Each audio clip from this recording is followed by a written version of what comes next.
ನಮಸ್ಕಾರ. ಪ್ರೀತಿಯಿಂದ ತಯಾರಿಸಿದ ಸಾಂಪ್ರದಾಯಿಕ ಅವಲಕ್ಕಿ.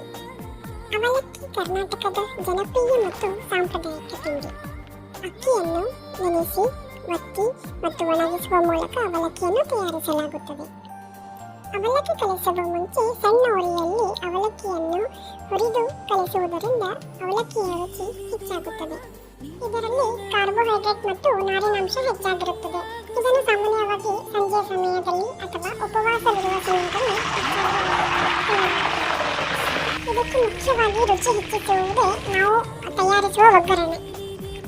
ಅಡುಗೆ ಎಣ್ಣೆಯನ್ನು ಕಾಯಿಸಿ ಅದಕ್ಕೆ ಜೀರಿಗೆ, ಸಾಸಿವೆ, ಇಂಗು, ಹುರುಗಡಲೆ, ಕಡಲೆಕಾಯಿ, ಕರಿಬೇವು, ಒಣ ಕೊಬ್ಬರಿ, ಬೇಕಾದಲ್ಲಿ ಚಟ್ನಿ ಪುಡಿ ಮತ್ತು ಮೆಂತ್ಯದ ಹಿಟ್ಟನ್ನು ಕೂಡ ಬಳಸಿ ಉಪ್ಪು, ಸಕ್ಕರೆ ರುಚಿಗೆ ತಕ್ಕಷ್ಟನ್ನು ಹಾಕಿ ಅಡುಗೆಯನ್ನು ಚೆನ್ನಾಗಿ ಕಾಯಲು ಬಿಡಬೇಕು. ಇದನ್ನು ಅವಲಕ್ಕಿ ಚೂಡ ಅಂತಲೂ ಕರೆಯಬಹುದು.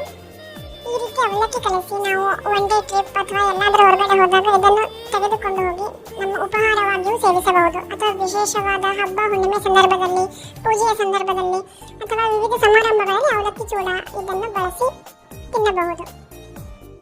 ಖಾರಕ್ಕೆ ಅಚ್ಚ ಖಾರದ ಪುಡಿಯೂ ಸೇರಿಸಬಹುದು ಅಥವಾ ಒಣಮೆಣಸಿನಕಾಯಿಯೂ ಕೂಡ ಸೇರಿಸಬಹುದು. ಒಗ್ಗರಣೆ ತಯಾರಾಗಿದೆ. ಈಗ ಹುರಿದಿಟ್ಟುಕೊಂಡಿರುವ ಬಿಳಿ ಅವಲಕ್ಕಿಯನ್ನು ಈ ಒಗ್ಗರಣೆಯ ಜೊತೆ ಸೇರಿಸಿ ಸರಿಯಾಗಿ ಮಿಕ್ಸ್ ಮಾಡಿಕೊಳ್ಳಿ.